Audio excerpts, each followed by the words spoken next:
Olá, seja muito bem-vindo, muito bem-vinda ao grupo de estudos da Simples Assim, o grupo que vai trabalhar com conteúdos voltados para negócios e empreendedorismo, que é uma área que eu gosto bastante. Eu sou Janaína Oliveira e sou eu que vou estar junto com você nessa caminhada voltada para os seus negócios, voltada para o seu empreendimento e eu voltada para o meu, tá?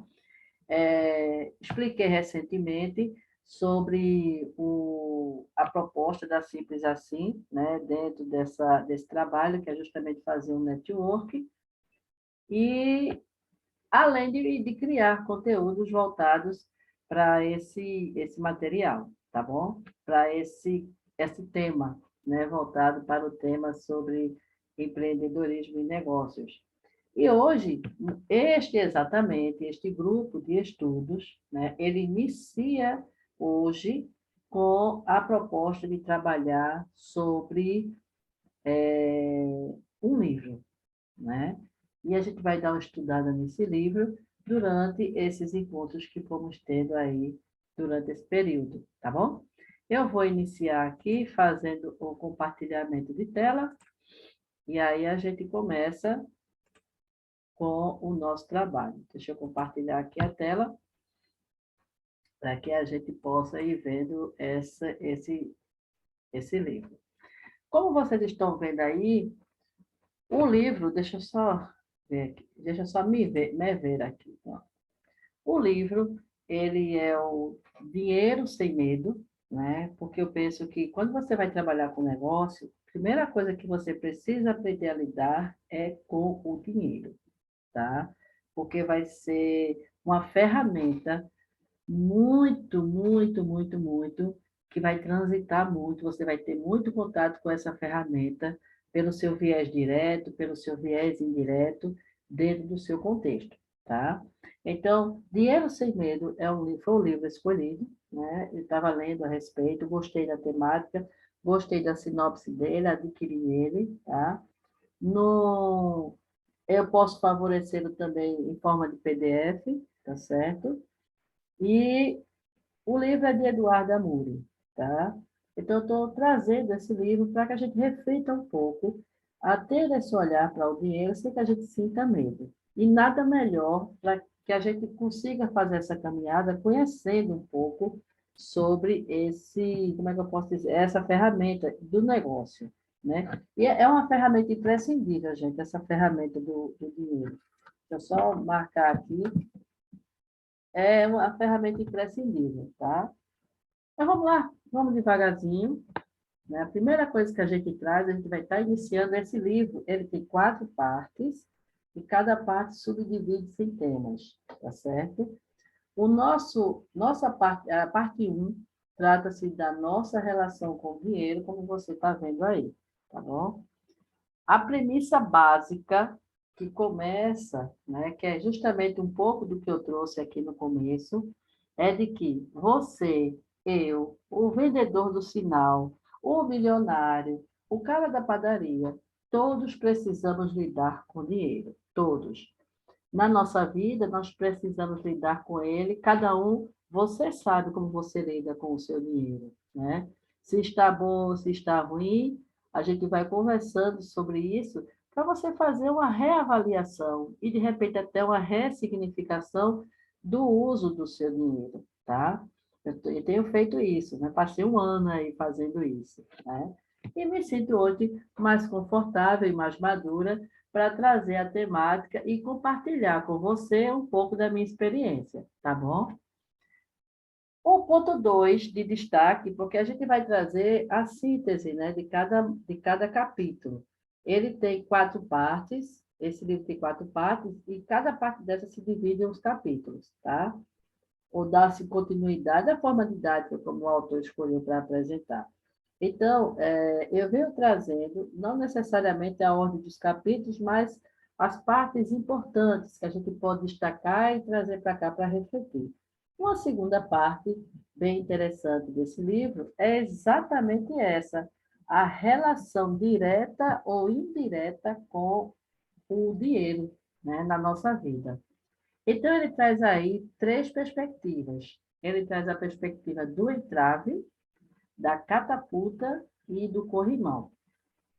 E aí eu vou falar um pouquinho sobre cada um, e o que eu tiver dificuldade eu vou, é claro, trazer para cá, para o livro, para destacar para vocês, como tem uma partezinha que eu acho que eu vou precisar destacar nesse trabalho aqui.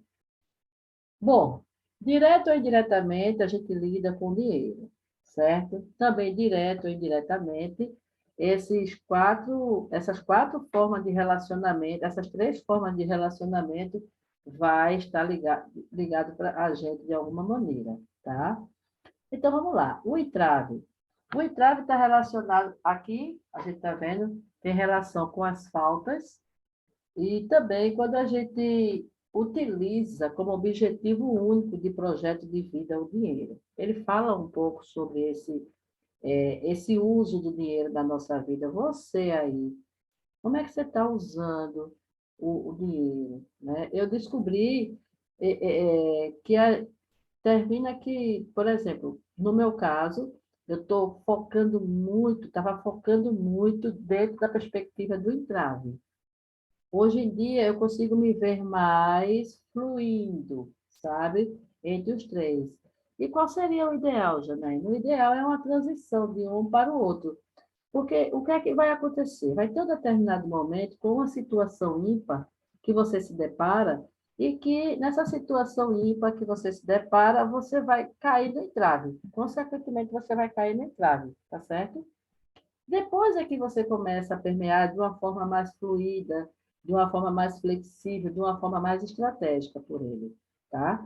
Então, quanto a isso, fica bem tranquilo, porque, embora didaticamente ele separou, né, a forma de relacionamento, a gente vai perceber que, como é que eu posso dizer? A gente vai perceber que a gente vai dando conta de cada coisa que vai surgindo, tá? Essas faltas está relacionado com o quê?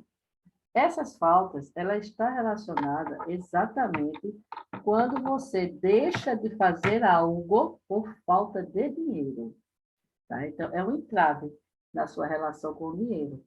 Você sempre está querendo fazer algo e sempre tem esse entrave da falta de dinheiro, tá? É quando você está muito claro aí, né, pelo exemplo que eu estou trazendo.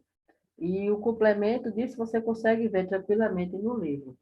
Mas a ideia central é essa, né? É essa falta do dinheiro na hora que você quer fazer alguma coisa, né? Independente da questão estratégica ou não que você se organizou para fazer, tá certo?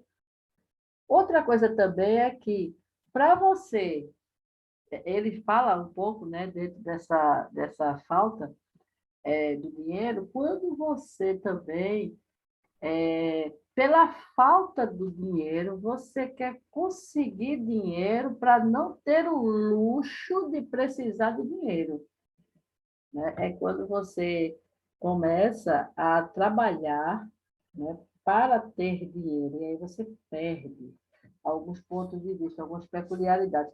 Deixa eu trazer para você aqui o seguinte, ele chama atenção para isso e ele diz assim, estou aqui com o livro, e ele diz assim, que quando a gente faz isso, a gente perde, né? Ele diz o seguinte, é o caso da pessoa que gostaria de mudar de profissão, mas não consegue se dedicar aos estudos ou uma nova área, porque está constantemente se dedicando a ganhar dinheiro, né? Então, quando se dá isso, é porque você não quer ter o luxo de não pensar em dinheiro. E pensar em dinheiro você precisa pensar. Ficou claro? Eu acho que eu falei muito, mas creio que a gente está caminhando numa linha de raciocínio. Qualquer coisa, manda as dúvidas lá para o grupo, tá bom? Então, quando você se preocupa demais em trabalhar para ganhar dinheiro, para não ter o luxo, para ter o luxo, veja que paradoxo, né? Para você ter o luxo de não precisar se preocupar com dinheiro, você trabalha como um condenado, como uma condenada. Você já se deu conta disso? Gente, quando minha ficha caiu diante disso, eu fiquei assim, caramba, o que é isso? Por que a gente segue por esse caminho, sabe? E é natural. Um pouco mais adiante vocês vão entender um pouco. Por quê? Você vai entender um pouco, né? Ele fala o seguinte, ele diz que a gente perde a percepção, né, de, por exemplo, comprar a liberdade de fazer e refazer escolhas. E ele diz, ele contextualiza o seguinte, como se fosse um antídoto, tá, para essas faltas. Ele diz assim: mais do que isso, talvez a gente não perceba que, de maneira figurada, o dinheiro compra tempo. E aí a gente pode se dedicar mais a algo, né? Ao invés de ficar correndo, a gente perde. Né, no livro, ele fala que a gente perde a oportunidade de aproveitar algumas coisas, porque a gente está tão focado em gerar coisas que trabalhem só com dinheiro, né, que queira ganhar dinheiro para não ter o luxo de se preocupar com a falta de dinheiro, que a gente esquece dessa partezinha, né, de curtir o que está fazendo, né? E aí é quando a gente começa a entender que dinheiro realmente é uma consequência, né? Dinheiro é uma consequência. Mas vamos embora adiante. Quando a gente tem tudo como objetivo, objetivo único de projeto de vida. Veja, aqui está bem frisado o ponto ao qual eu me refiro, né? Me referi ainda há pouco. Então, quando a gente tem essa necessidade, isso aí é um entrave para a gente na nossa relação com o dinheiro. Está relacionado também com a falta, tá? Acho que já dá para a gente passar para a catapulta, né? Porque o catapulta, ele já começa a transcender, né? Ele já começa a ir adiante. Então, você imagina o seguinte, e eu vou trazer exatamente o exemplo que tem no livro, mas que certamente na sua vida já aconteceu de outra forma, né? O exemplo que ele traz é o seguinte, ele diz assim, ó, imagine que você quer fazer um curso de um idioma, você quer aprender alemão. E aí, por uma questão de economizar, que você não quer investir, né, quer fazer a coisa de uma forma mais barata, vamos dizer assim, aí você vai buscar na internet. Claro, você vai encontrar na internet. A gente diz, né? Na internet se ensina tudo hoje em dia. E é verdade, se ensina tudo. Mas você tem que estar com disponibilidade, você tem que estar com tempo para isso. Porque você precisa buscar aquele site, precisa buscar aquele produtor de conteúdo que tem aquele material. Eu tenho um produtor de conteúdo na área de crochê, eu gosto bastante dele, eu gosto de crochê. Eu achei bem didático, né? Mas nem sempre, para determinadas peças, ele é didático. Eu tenho que ir para outro se eu quiser outra peça, tá? Então, é trabalhoso mesmo. E aí, o autor, trazendo um pouco sobre esse planejamento estratégico e objetividade e desejo, ele diz o seguinte, olha, se você sabe o que você quer, que é a objetividade e desejo, então você precisa traçar um planejamento estratégico. Talvez ficar de porta em porta na internet buscando aquele conteúdo de forma bem didática, seja mais fácil você buscar um curso que tem aquele horário fixo, que tem aquelas pessoas que são preparadas para isso, tá? Estão entendendo o X da questão? Que tem aquele horário para dúvidas. Talvez seja legal que você possa contar com esses profissionais especializados para poder dar conta do seu curso, né? E melhor ainda, a ele justamente vai dar o rebuscamento. Por isso que o catapulta, o que é uma catapulta? Né? A catapulta, ela é não sei se ela seria uma arma, porque ela talvez se equivalesse ao tanque de guerra dos dias de hoje, né? De uma forma bem rústica, onde o manuseio era feito com alguém posicionando em um braço, né? Algo que quisesse lançar. Tá? Então, a catapulta ela tem essa relação de lançamento. Estou falando para você que não conhece o que é uma catapulta, né? Ou que não ouviu falar o que é uma catapulta, né? Então, ele é um artefato, acho que se encaixa melhor, né?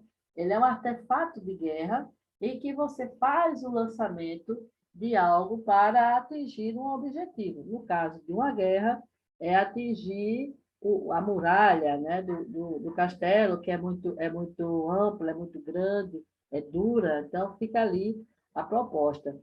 E aqui a gente vai pegar a ideia de lançamento, de lançar, de sobrepor, de transpor de uma forma mais genuína, mais rica, né? Onde ele diz o seguinte: tem então um planejamento estratégico? Será que se você não pegasse esse período do curso que você está investindo ali um valor, visse quanto é que seria em um ano, quanto é que seria, visse o período, né, completo, quanto seria em 2 anos, em 3 anos, será que não seria melhor você investir, guardar isso, para investir em um intercâmbio, para investir em uma viagem a esse local, a esse país que você quer aprender esse idioma, e de repente desenvolver lá algumas atividades, algumas habilidades com o idioma que você desenvolve bem melhor. Eu estava conversando sobre isso aqui em casa um dia desses, e eu estava fazendo justamente menção a esse fato, né? Que, bom, cada perfil é um perfil, cada caso é um caso. E aí a língua, ela é viva, né? A língua, ela é viva. Então, se você está naquele território onde se fala aquele idioma, onde você está lidando com pessoas, eu até dizia o seguinte, olha, ou você aprende a falar, ou você vai morrer de fome, de sede, de frio e vai dormir ao relento.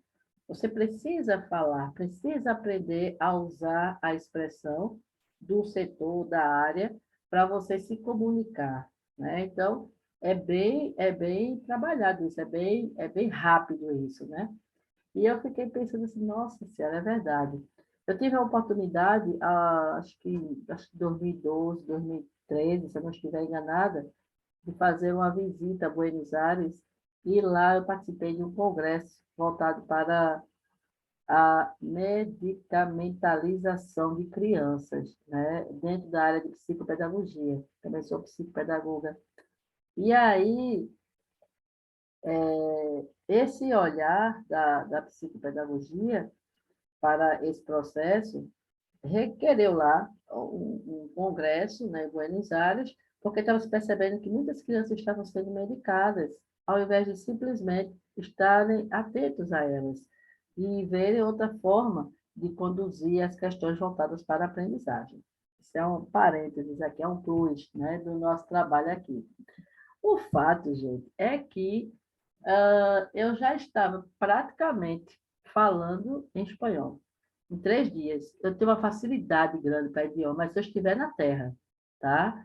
Eu aprendi espanhol, eu tive aula de espanhol, né? Eu tive o privilégio de ter as duas questões, né? O curso, e anos depois, tipo assim, 10 anos depois, eu fui ao local onde se fala. Então, é bem isso mesmo. Então, a catapulta dentro da relação com o dinheiro é justamente essa, você se organizar e se lançar, né? Mas com um planejamento estratégico. O corrimão é um pouco do fluxo, é o que você está lendo, é o fluxo, é o respeito ao ritmo. E as coisas irem acontecendo e você tendo cuidado com onde você investe, por onde você vai, por onde você caminha, tá certo?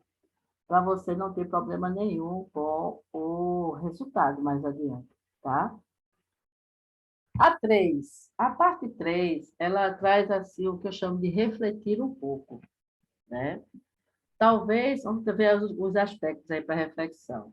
Talvez a gente não perceba que, de maneira figurada, o dinheiro compra tempo. Eu já coloquei isso aqui para vocês.